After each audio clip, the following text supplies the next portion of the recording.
make sure to give my dad a 5-star review.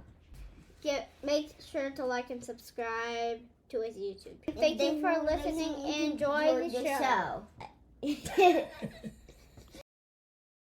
So I'm hoping that the anniversary of the Declaration will help us think about what the country has done right and what it has done wrong. And again, as what I tell my students is that, I want a better future for all of us, and especially for them. I have college-age kids. And so I want them to see the past as something that they can learn from so that they can use it as a way to think about the kind of future they want to build for themselves and how best to do that most effectively. And so for me, it's not a good, bad, black or white, right or wrong. Either we're going to be all in patriotism or all in criticism. It's a recognition that it's an amazing place to live. I am so thrilled that I was, born and raised in the United States. I'm so grateful. But at the same time, I recognize it's not a perfect nation because no nation is, and that we can learn from history to make it a better nation for the next generation. Hey, welcome back to Faithful Politics and our Church and State 250 Plus series. This is a series where we are looking at religion throughout the 250 plus years of American history. And to join us today in that journey is Matthew Sutton. He is a historian of American religion and politics, and his work helps us see really, really deeply into how religion is so closely tied in the story of America. And he's written a book called The Chosen Land, which we brought him on, talked to him before, and it's a great chronology of all the religion and history. And he's going to talk to us a little bit more about that and kind of help set the stage for the remaining parts of the series. So welcome back to Faithful Politics, Matt. Yeah, thanks so much for having me back, guys. Yeah, we're really glad to have you. And, I guess we'll just start off with your book. So your book, Chosen Land, How Christianity Made America and Americans Remade Christianity. In your book, you did chronicle a large bit of America's religious history. So I'd love to just have you start with, what was the larger story you were trying to tell in that book? So I was trying to do a few things, and I'll leave it to you all to decide how effective I was or not. But I have been studying American religion since grad school and trying to make sense of how it has become so influential in our politics and our life and our culture. And I see my work as speaking to two audiences. On the one hand, I'm talking to academics, to professionals who often don't take religion as seriously as they probably should. And so I'm trying to convince them that actually Christianity is really central to American history. And if you don't understand that, then you really can't understand American history. And then the flip side of that is to speak to religious audiences, especially Christian audiences, and help them understand their own histories and help them understand that things that today they might think are so important or so essential or so fundamental to the faith have actually really evolved and changed from generation to generation to generation. So it's a way to help them think about their own theology, their own rituals, their own practices, and their own beliefs. Yeah, that's I really appreciate that description, and I this is such a difficult topic right now for a lot of people because there's so much misinformation going on around there. There's so many really strong feelings that are out there. We have really big feelings about this topic, and people get really, really, really mad if you suggest that it was a Christian nation. It wasn't a Christian nation.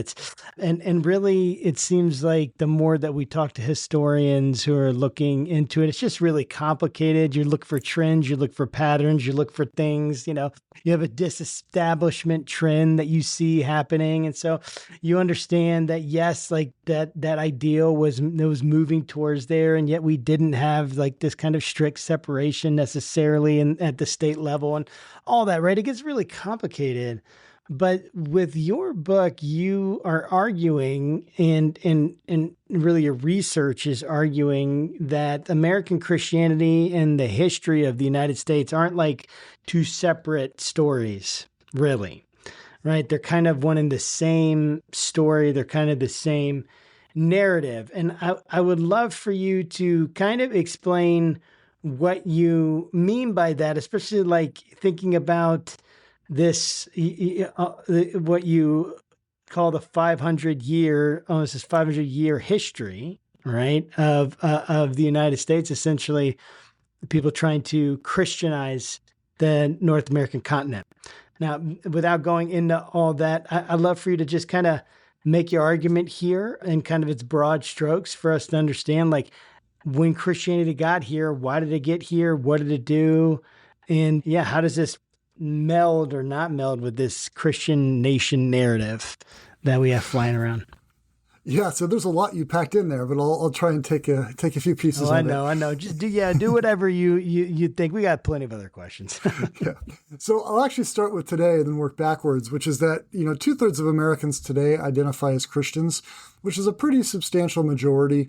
And that number, though, is actually declining. And so any time earlier, if we looked in U.S. history, it was an even greater majority, closer to 80, 90%. And so that's important to understand, and it makes us different from Canada or different from France or Germany or many other parts of Western Europe. And so part of what I wanted to do in this book is explain how we got here. Like, why is it that so many Americans embrace Christianity? And especially, today in the 20th and 21st century, there was this assumption that the more modern we got, the more technological savvy, the more the globe shrunk, the less religious Americans would be. And yet, as you alluded to, we have religion at the center of our politics today. I mean, you just can't escape it. You couldn't run for major office in this country and not explain your religious views or your religious ideologies, which is very, very different from what happens in other parts of the world, at least among our peer nations.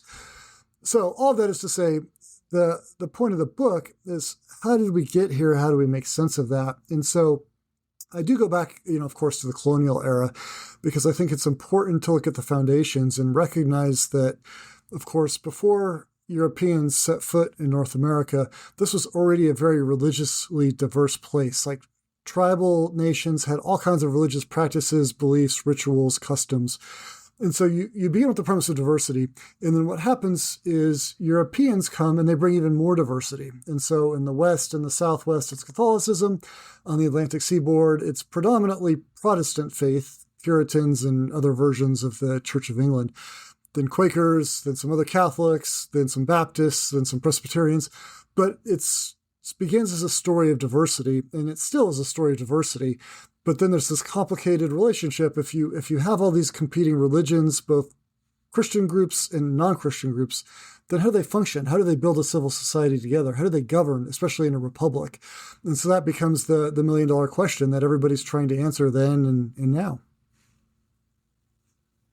So when you say that, Christianity kind of came here through a bunch of different means, I'd love for you just to kind of go into a little bit more detail about that, such as, who were the first groups? Was it, the Puritans, the Columbus folks, the Jamestown folks, and sort of like what did each of them kind of contribute as far as religiosity when they came to America? So I opened the book with Columbus, which was a little bit of a ploy just to center readers in, a name that everybody had heard of, everybody knew, but also because Columbus believed that he was on a divine mission. And of course, he thought he had come to India. He didn't realize he had come to an entirely different continent that he wasn't aware of.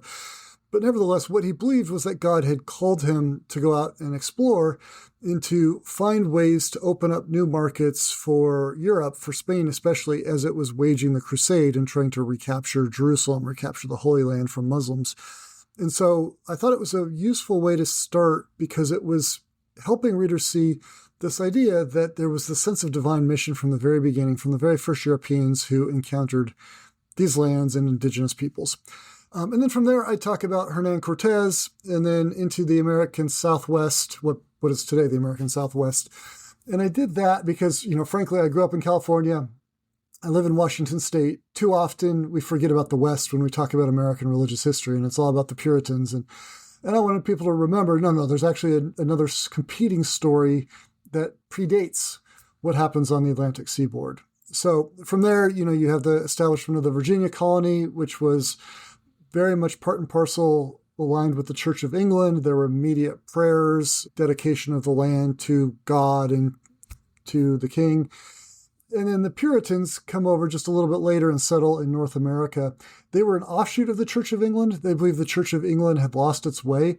And so they had this belief, this conviction that they were going to show the rest of the world how to do Christianity right, that Christians had failed in Europe. And so they were looking for a fresh start. They imagined North America as an empty land, a wilderness, which of course it was not. It was populated by, hundreds of thousands, millions of people. But nevertheless, they thought that they could build this utopian community.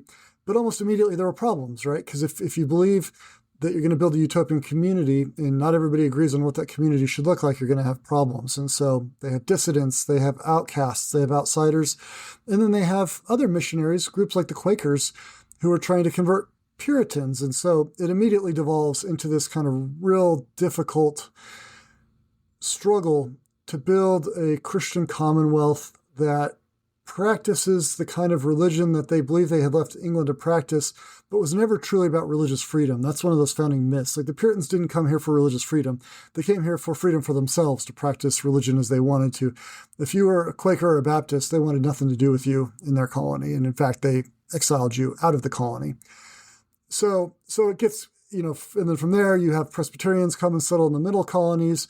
You have small groups of Catholics come and settle in Maryland. That's why it's called, Maryland. You have the Quakers then establish this new community in Pennsylvania. And so it's a very complicated place with all kinds of Christian groups, a small number of Jews, small number of Muslims who were mostly enslaved folks who had converted to Islam in Africa and then brought their faith with them to North America. So it was a diverse place from the beginning. Stay with us. We'll be right back. Women were vital to the history of American Christianity. But now growing numbers of women are quitting the church over misogyny, abuse, racism, homophobia, and the big banner that seems to connect it all, Christian nationalism. I'm Sarah Stancorp, and my new book, Damned If She Does, is about why millions of American women have quit church and what it means for the future.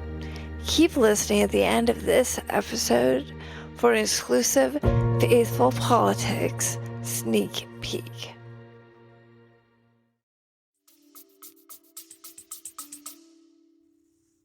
Yeah, that's definitely not the, vision or image that I had growing up when I was thinking about the early colonial experience, right, in America. And this idea of the Holy Land, this idea that essentially we came here, Christians came here to Christianize this place, create their own kind of utopia, their own place to essentially usher in a kingdom of heaven kind of idea. Is this what we're talking about when we talk about a holy land? Could you help us understand how America was a holy land and what that meant, and if it still means the same thing? Yeah, so that's why I called the book Chosen Land. So there's a verse in Deuteronomy that talks about the ancient Hebrew people as a peculiar people chosen by God, set apart. Basically, that they are his people, his representatives on earth, and that ultimately they're going to form, the Old Testament nation of Israel.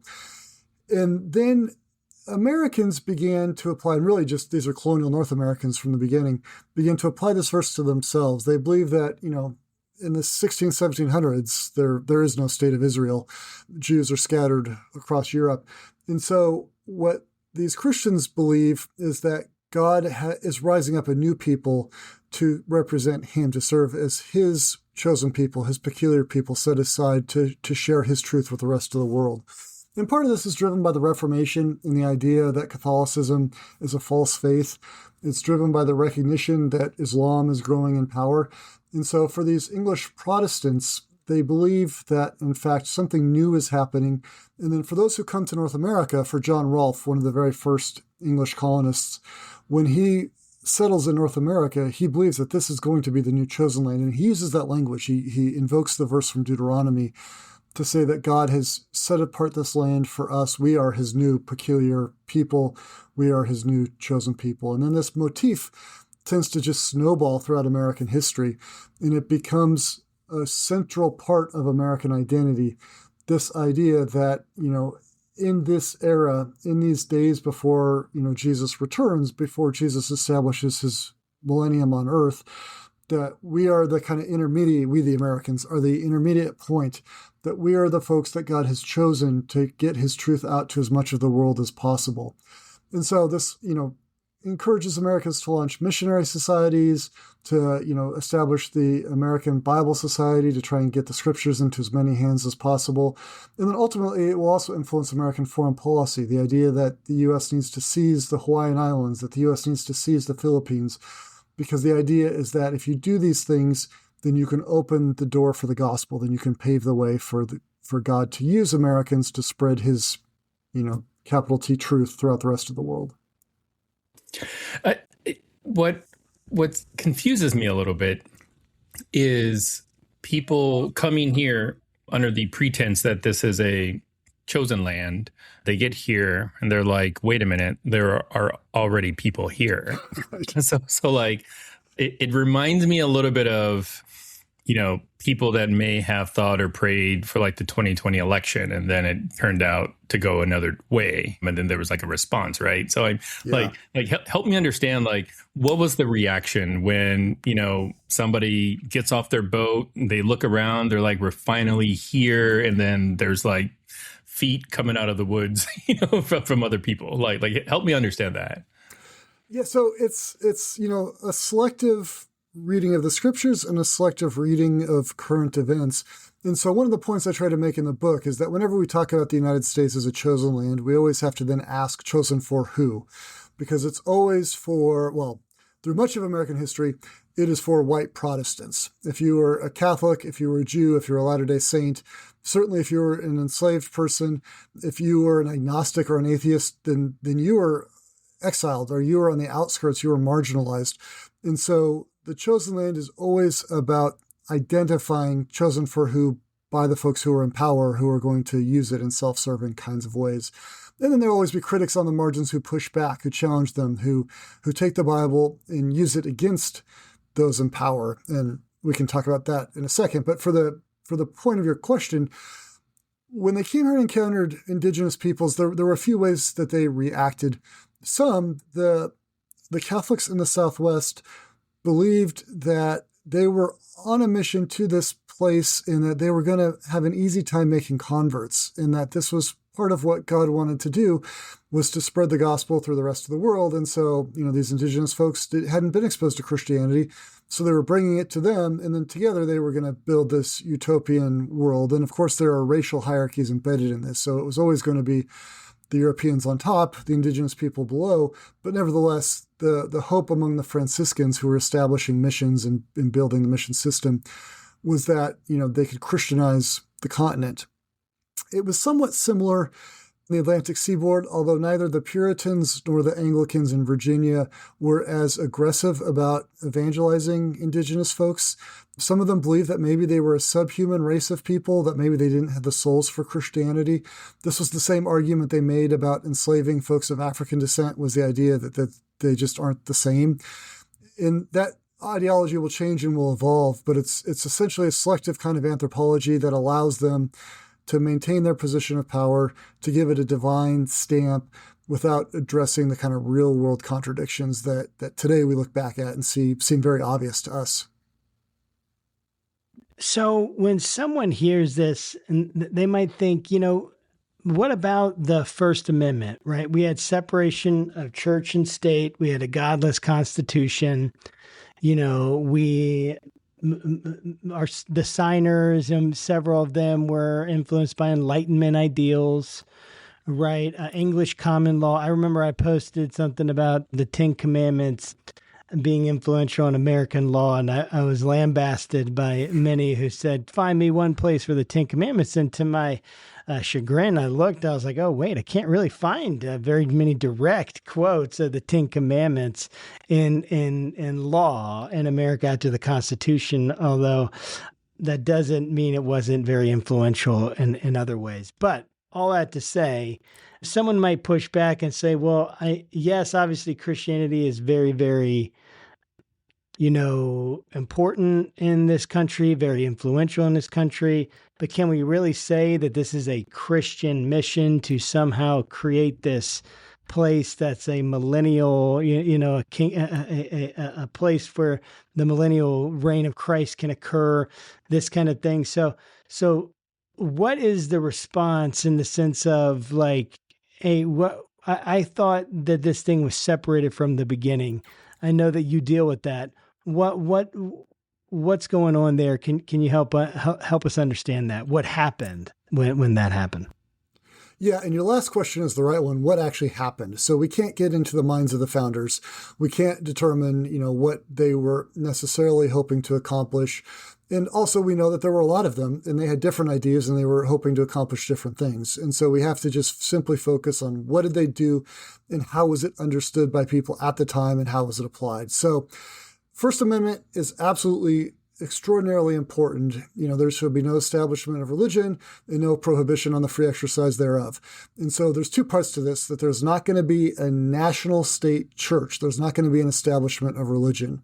And what I argue in Chosen Land is that was a pragmatic compromise, because there was no state church that they would have all agreed on, right? The country was divided. There were a good number of Congregationalists who were the descendants of the Puritans. There were a good number of Anglicans who were, had come out of the Church of England. There were a good number of Presbyterians by this time in the Middle Colonies, and then, of course, smatterings of Baptists and Quakers and Catholics and other groups.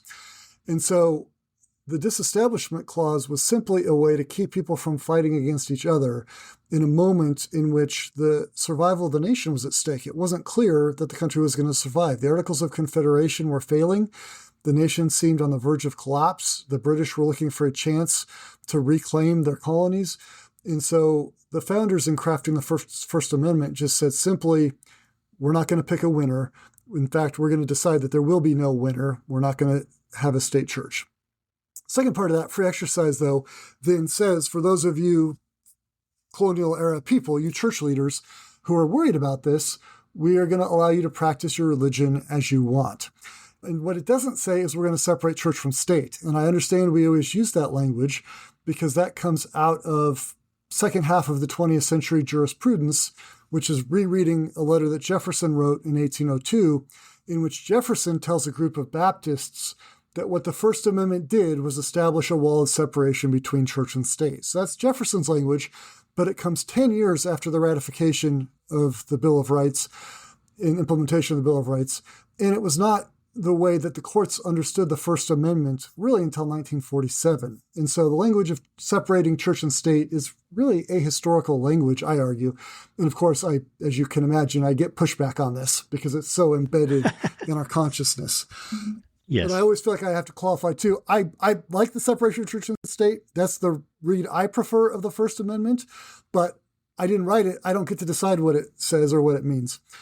So all that to say, because what the First Amendment does is basically opens up space for those who have the most influence and the most power to kind of seize control of the trajectory of the nation. And that becomes the mainstream Protestants, the big groups, the groups I've just mentioned, the Congregationalists, the Anglicans, the Presbyterians. And so they're able to infuse American government, infuse American law, infuse American education, infuse American foreign policy with their values, with their ideals. And so throughout the 19th century and into the early 20th century, this is why we do have prayer in public schools. This is why we do read Protestant Bibles in public schools. This is why students' curriculum is built on the Bible. This is why, we have chaplains in the military, chaplains in Congress. And they were always Protestant until recent years. And so there are all these ways in which it's clear that nobody read the First Amendment to separating church and state other than Jefferson and this kind of pipe dream that was never the reality. Whenever we think about like Christians and, how much power they have and or influence, whether it's today or back in the colonial era, like I don't know if it's just a me thing, but it always feels like there's a tension between, how much power control Christians have in public life. And again, I don't know if it's just, my own sort of like feelings about the drama or about the tension, or if it's actually just a real thing, because it seems like after the founding, and then the disestablishment and then the church state separation, one would think, okay, like it's settled, right? like for the most part, it's settled. Maybe the Anti-Federalists would have like another, way to look at it, but it's settled. So I'd love for you to just kind of help me understand, like what has kind of helped keep Christianity in the forefront of American history?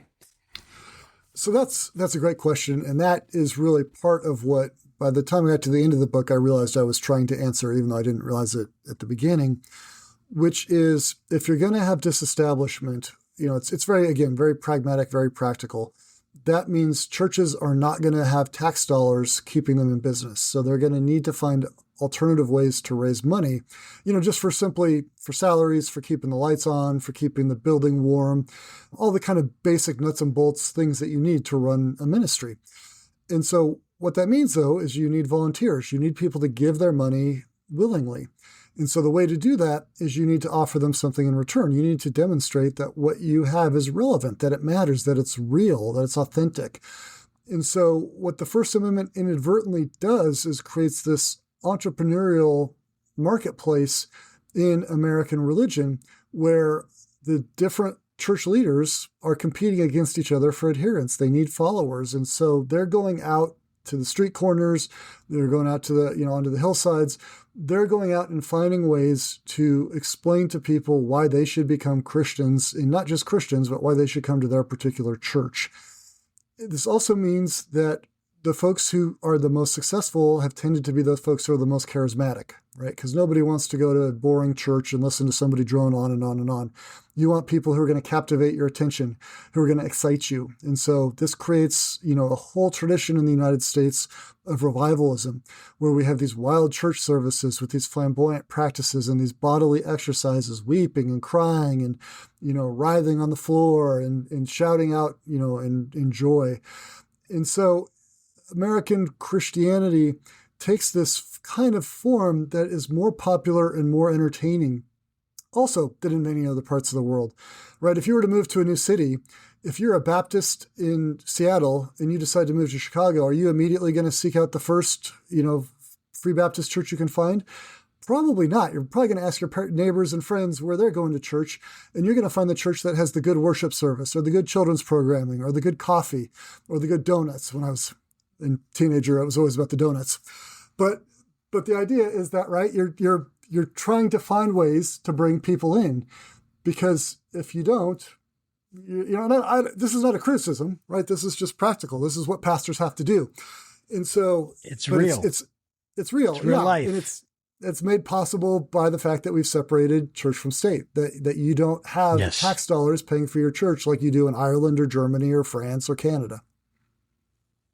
Yeah, and then that drives entrepreneurship, which in religious entrepreneurship, and a lot of times that, of course, is connected with political entrepreneurship, because religious entrepreneurship involves getting people to follow you and listen to you, and political entrepreneurship kind of involves the same thing. So it's funny how those skills can kind of overlap sometimes. And you talk about Christianity being a driving force, just almost about just about every facet almost of American life. And I would love for you to kind of help us understand that, especially given how can Christianity have driven so much of everyday life, and yet things like slavery and the cruel treatment that we've seen existed at the same time.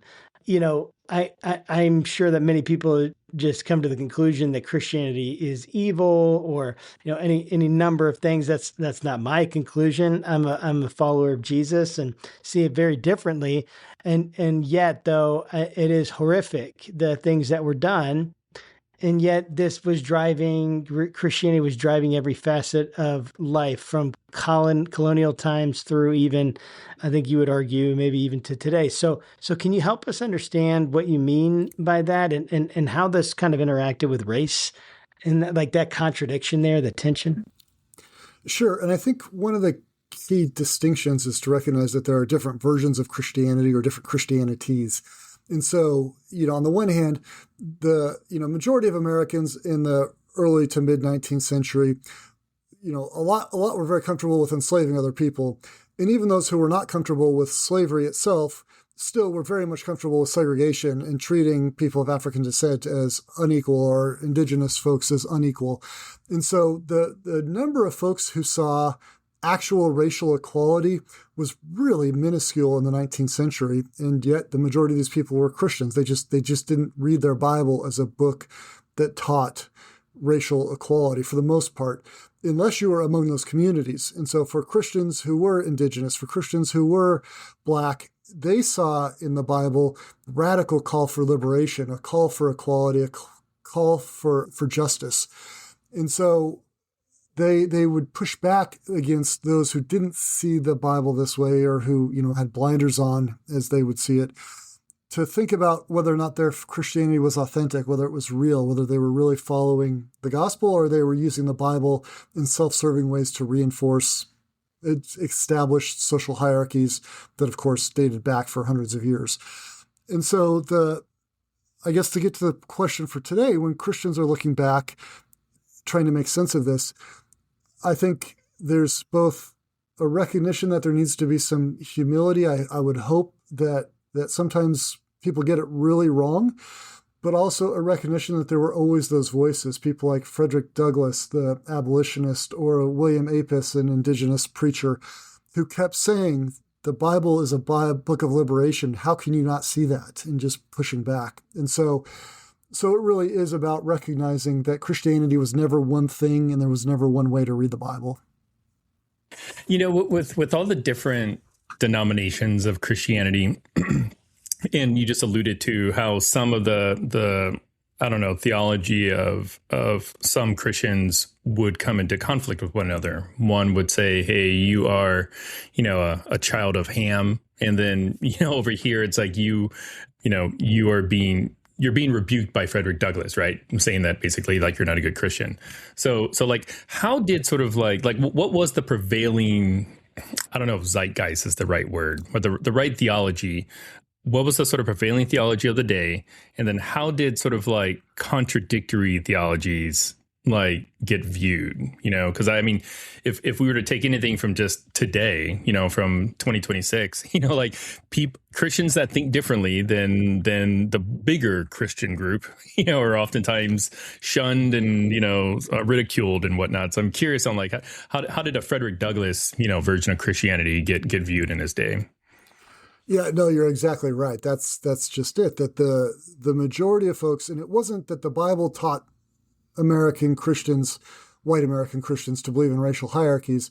It's that there was a deeper, longer, pre-existing anthropology that comes out of Europe, that comes out of Enlightenment thinking, that teaches racial hierarchies, that teaches Europeans to think of themselves as at the top.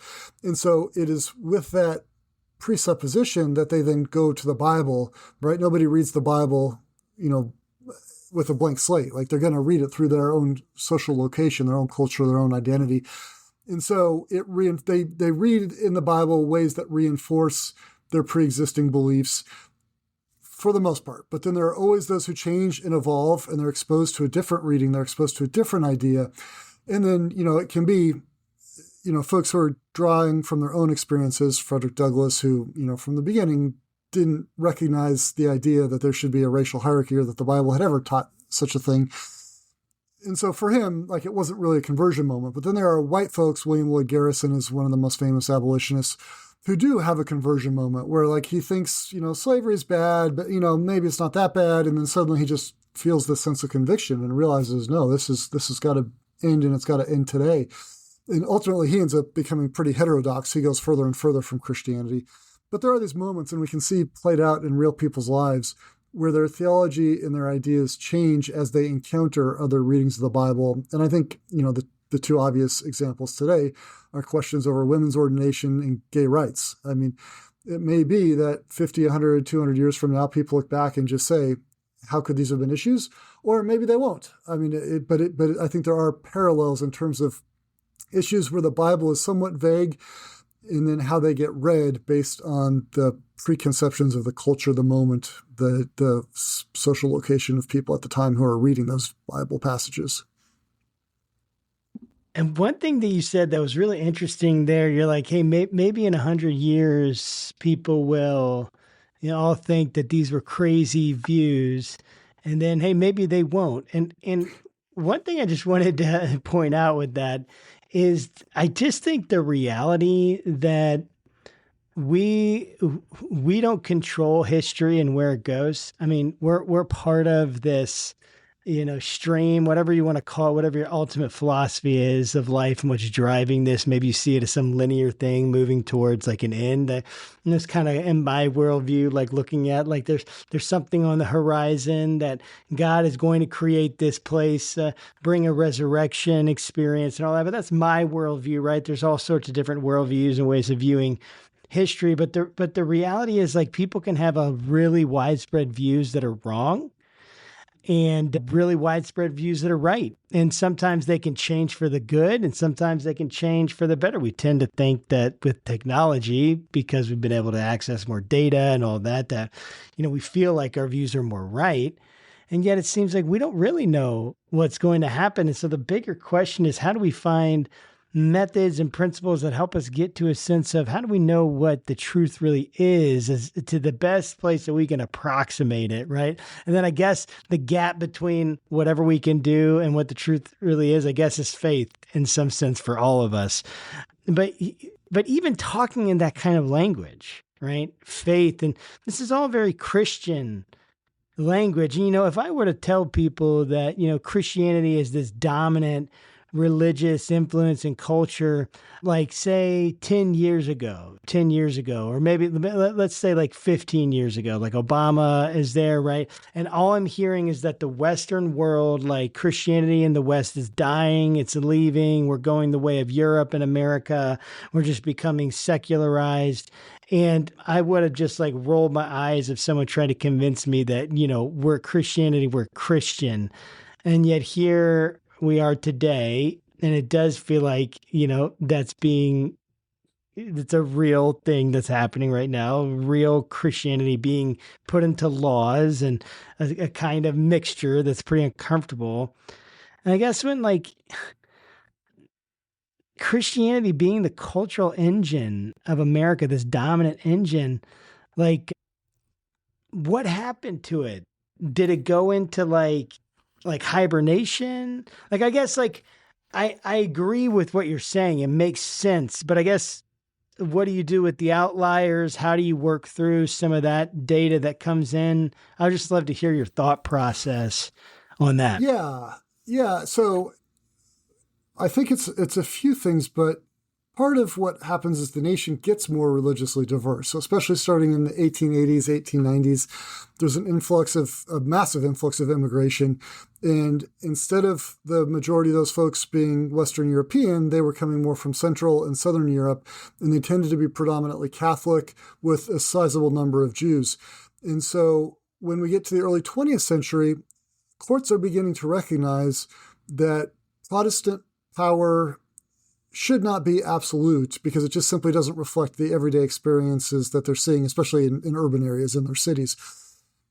Then we hit World War II, and at that point, there's an absolute shift in the language of our leaders, and you can see this. Roosevelt embodies this explicitly, away from talking about this as a Christian country to then just talking about religion as a core value. And so the idea is that you just should be religious. It doesn't matter what your religion is, though. And that's a way for him to encompass or be more inclusive of especially Catholics, Protestants, and Jews, but also recognizing that he is explicitly trying to build alliances with Saudi Arabia at the time and trying to not alienate Muslim people as they're fighting Hitler and fighting Japan. Then we hit the Cold War, and the American presidents really double down on this. This idea is that religion matters, but we don't care what religion it is. You just need to have some religion, though, because that will give you your morals or your values. And so there's the slow erosion away from an idea of Christian dominance. And then the courts dramatically enforce that idea. And that's where we get this language of separation of church and state, is in 1947 when the Supreme Court decides in this Everson versus Board of Education decision. And it's an obscure decision over an obscure issue. But what they say is they resurrect Jefferson's language and say the First Amendment was intended to erect a high wall of separation between church and state. And then that became the guiding principle for the courts, the federal courts into the 21st century, was that anything that looked too much like an infusion of religion into public life, the courts stopped it. And so what I think you could argue is that, when you get into the early 21st century, we have a very diverse, very pluralistic nation where people's individual rights are being respected, but religion is being driven out of the public sphere, because the idea is that in this pluralistic, very diverse democracy, the best thing to do is just to not talk about religion publicly. And so what I then argue in Chosen Land, it's at that moment, though, that opportunistic Republican politicians recognize that there's still a majority of people who are Christian. They may have less influence now, but there's a whole lot of them out there. And they're voting Democrat if they live in the South. They're voting Republican if they live in the North and the West, that they haven't been organized along partisan lines. And so they reach out to people like Jerry Falwell, and they recognize that, hey, if we can get these Christian folks, especially these socially conservative Christian folks, if we can organize them along partisan lines, then we can rebuild the Republican Party. We can drive the party where we want to drive it, which is to the right, because it had been more centrist, more moderate through much of the second half of the 20th century. And at the same time, we can develop this loyal voting base. And then for the socially conservative Christians, they saw this as an opportunity for them to reclaim ground that they thought they had lost, to rebuild their dominance, to rebuild their influence, to push back on this reading of the First Amendment that says we're going to separate church from state.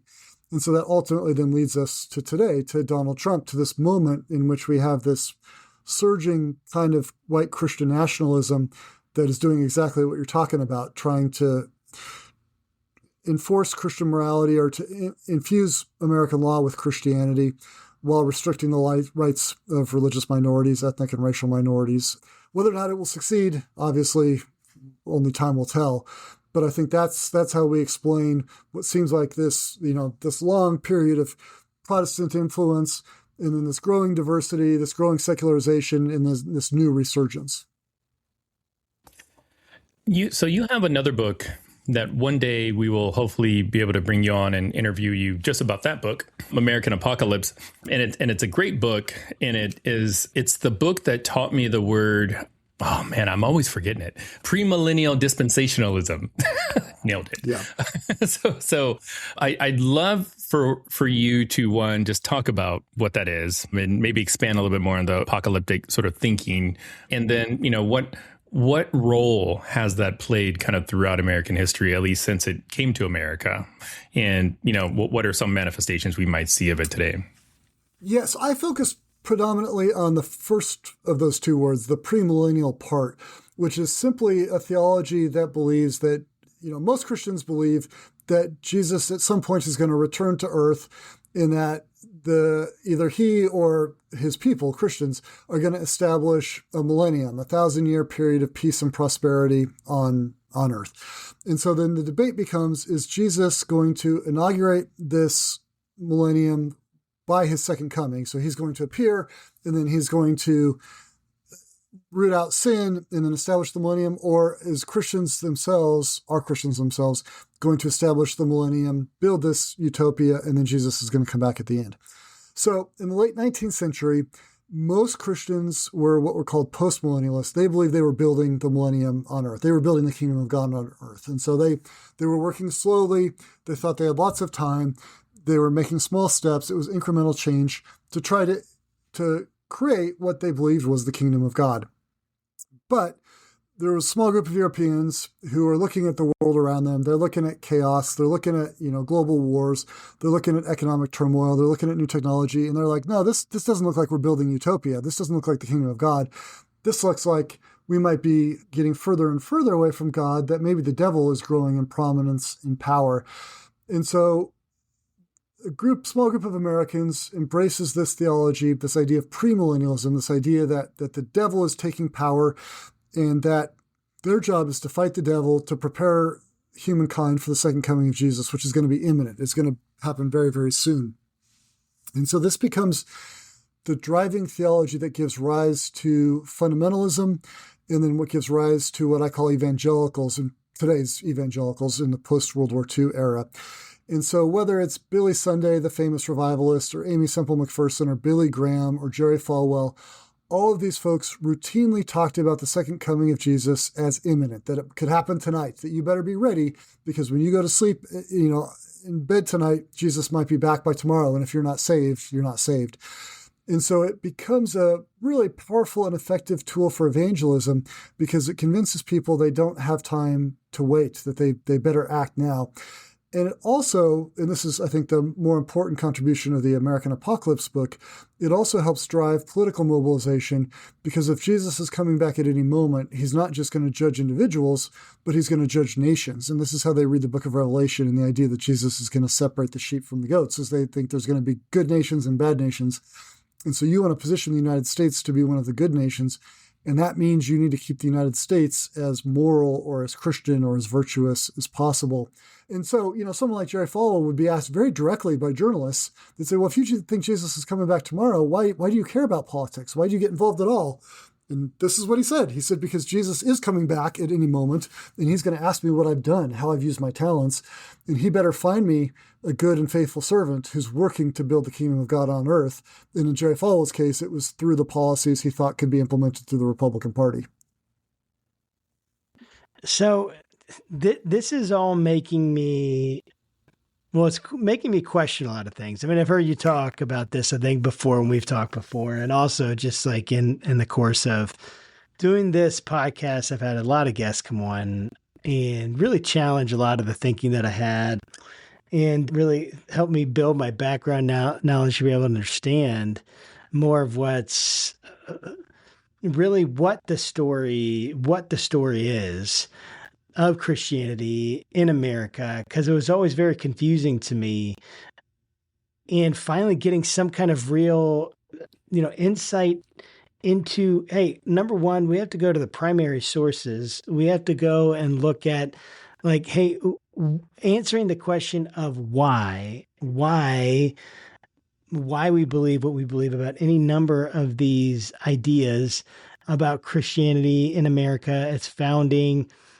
And we've had people come on and talk about, a vision of Christianity, right? That looks a lot like what you're saying was the vision of Christianity, right? Or is the vision of Christianity that was there, right? So it's almost like, are the Christian nationalists right? Is in the sense of, like, is this what was this founded indeed to do what they're saying it was founded to do? And I guess, like, so I'm thinking of people like David Barton and some of the claims that he made about Jefferson that were debunked and stuff like that. And we don't want to just keep hounding on that, but I see him bringing like a vision and a narrative that's very similar to what you're saying. Like, not that that's what you believe, but how this, how Christianity has essentially been driving American culture. And yet you're a historian and you're using primary sources and you're finding the real evidence. And he's like, apparently, like, making things up. And I guess, like, why, like, what's the difference? I guess, like, why does he have to make things up? If it's like, does that make sense? Like, why, what is it, just because it's too complicated and they just want it cleaner? And is it just a zeitgeist that you feel like is just there? Like, I don't know. Yeah. I'm fishing for the right way to say it, but I'll stop there and just let you respond. Yeah, no. So this is one of the things that I worried about with the book, is that it does provide some evidence for the David Barton types that, the nation was led by Protestants who wanted to focus on how they could grow their power and grow their influence. The issue of his plagiarizing and stuff, those are on more, that's where he, like, he goes too far in trying to make, Jefferson an Orthodox Christian. And it's just ridiculous stuff in there. But the overall argument that white Protestants drove U.S. history throughout the 19th century is accurate. What he does, though, is he tells that story selectively, that he will say they drove the story and it was this utopian vision and we need to go back to it and we need to just, re-embrace all this stuff without talking about how women were treated, how the enslaved were treated, how indigenous nations were treated, how Catholics and Mormons and Jews were treated. And so it's like we can look at that story and say, yes, Christians were driving it, but to what end? And then I will remind him all of the horrors that were done in the name of Christianity, which is what you guys were asking me earlier. Like, think about how do they justify slavery? How do they justify women's exclusion from power, from, seizing property from indigenous tribes? Like, that's the story they have to, if they want to own it, they need to own all of it. And they won't do that. And that's where they lack the kind of integrity to say, that it really is a much more complicated thing than they want us to imagine it was. Yeah, I mean, that makes a lot of sense. That's really helpful because it's like I'm sitting here thinking it just kind of seems like they're trying to get that narrative, but I guess what I hear you saying is they're getting that narrative and they're putting that narrative into a positive light. Right. And portraying it as a positive vision, something to be desired to the point where we would want to actually get back to reverse some of the things that we have done and get back to, or correct them, however you want to say them, and get back to some kind of vision that's more like in line with like, what, I mean, is it the founders or is it just like basically, hey, whatever vision they have now, right? They're just trying to say this is what the founders had because who doesn't want the founders to be on their side? Right, exactly. Yeah, no, and I also want to be clear, because you alluded to this earlier, Josh, that also there's a lot of good that comes out of it, right? There's hospitals, there's charities, there is a campaign for human rights. Course. And so I would like to see the David Bartons of the world own the history as, own it all and not just selectively. And that's the problem, is the way they do it is very, very selective in their approach. But also, again, I don't see the founders as these oracles who should be revered above any other person. I'm more interested in how this stuff actually played out, because we just can't get into the minds of the founders. And that would be another thing that I do differently than Barton. He tries to make them all 21st century Christians. He's psychologizing. Yeah. Right? Is that what you call that? Like psychologizing, trying to... Because you can't get into the mind of the writer. Like, you literally cannot enter into the mind of another person and understand what their faith was, where they're at, right? You can only judge it by their actions and their words, which in the case of people dead 300 years or 200, whatever, right? 250. Yeah. Oh, snap. Yeah. Then what do you have? You have writings, you have writings and archaeological data. So anyway, sorry, Will, exactly. Go ahead. Yeah. So Matt, this is my last question. America's 250 years old, I think.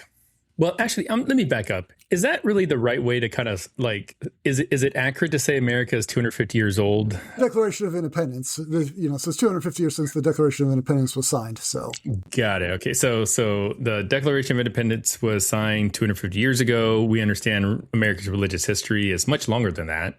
And you're a historian. So I would just love for you to just maybe have some personal reflection about the 250th anniversary that we have coming up, and also like what has your study of religion, contributed to like your understanding of things like patriotism, duty to country, all those other things. I would just love to hear your thoughts. Yeah. So since I teach in a public university, I think about this a lot because I'm teaching American religious history to students who are, not necessarily religious at all. And if they are, they're coming from all kinds of backgrounds. And at the same time, we know that in this moment, history is, probably the most controversial discipline in education. Like, this is the thing that President Trump is really working to shape and to tell me how I should be teaching my classes. And they've put out, numerous White House executive orders about how I should be teaching American history. So all of that is to say, the way I approach the study of the United States and the way I encourage my students to do it is to be as humble and as honest about the past as possible. History humbles me because I look at people who were so sure they were right and it got it so wrong, and we know that today. And so I wonder, like, what am I getting wrong today? What is it that I'm not seeing? What is it that I don't understand that, people are going to look back at me and just say, how could Sutton have believed that ridiculous thing? So I'm hoping that the anniversary of the Declaration will help us think about what the country has done right and what it has done wrong. And again, as what I tell my students is that, I want a better future for all of us, and especially for them. I have college-age kids. And so I want them to see the past as something that they can learn from so that they can use it as a way to think about the kind of future they want to build for themselves and how best to do that most effectively. And so for me, it's not a good, bad, black or white, right or wrong. Either we're going to be all in patriotism or all in criticism. It's a recognition that it's an amazing place to live. I am so thrilled that I was, born and raised in the United States. I'm so grateful. But at the same time, I recognize it's not a perfect nation because no nation is, and that we can learn from history to make it a better nation for the next generation. I think that's really well said. And I really appreciate you coming on, Matt, and spending some time with us and giving us your expertise. Thanks so much for doing that. You guys are always fun, and we should talk about apocalypse next time. We will. Yes, I would really like to do that. And to our viewers and listeners, guys, thanks for joining us in this next iteration of America 250. We're looking at Church and State 250. Sorry, I'm getting it confused, dude. But we appreciate you guys coming and being a part of this. Make sure you're sharing this with someone who needs to see it, needs to be a part of this. We're putting our blood, sweat, and tears in this because we believe in church and state separation, and we think that when they're separate, both do better. And so we're trying to get that message out there. Let us know what you think and share this with someone who needs it. And until next time, guys, keep your conversations not right or left, but up. Thanks. Hey, welcome back to Faithful Politics and for our brief little interview with the one and only Sarah Stancorp. How's it going, Sarah?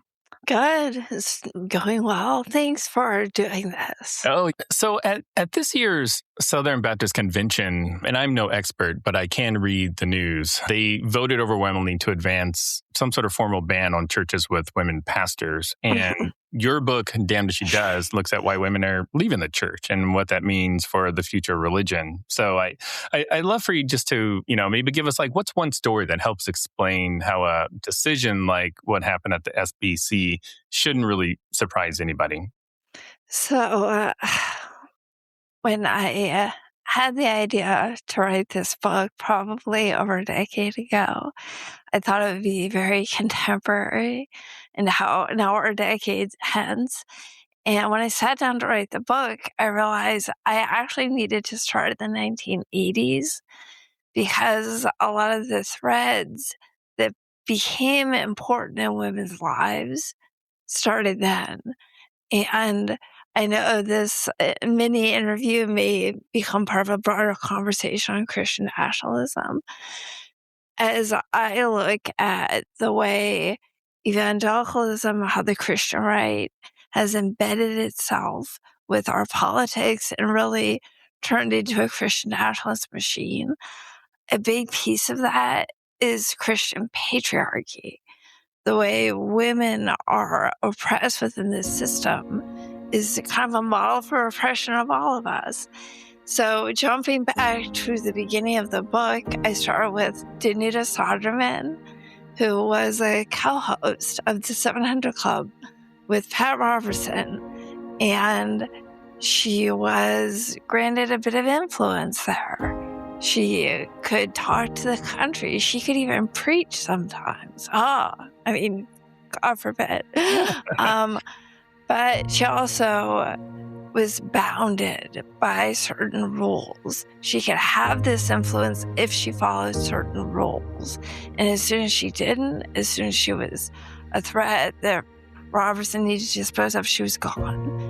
When I think about the SBC, and I think about just year after year, amendments like this come up, attempting to silence women after women have worked so hard to press SBC, for reform on sex abuse. This is no coincidence. When I look at that trajectory, and there are still women in SBC, many are leaving. A lot of people have left SBC. I see women who are making some sort of compromise. And they're there, whether it's for comfort or community, or because they're too scared to leave and they know what they'll lose if they leave. They're making a deal, but they're eventually gonna lose.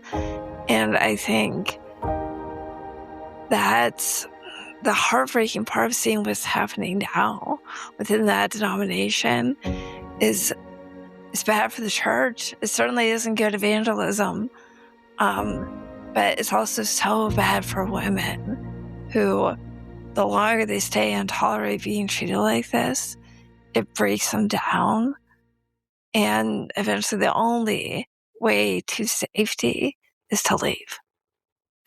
Wow. Well, your book, Damned If She Does. When does it come out and where can people buy it?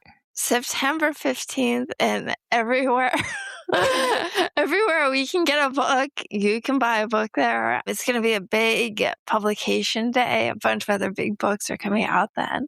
So I'm hopeful September is going to be a good month for dialogue about faith in America, especially in our current political situation. Yeah. And your website? sarahstancorp.com. That's easy. And I will make sure all of this is in the show notes. And thanks again, Sarah, for stopping by and telling us about your book. Thank you. Awesome.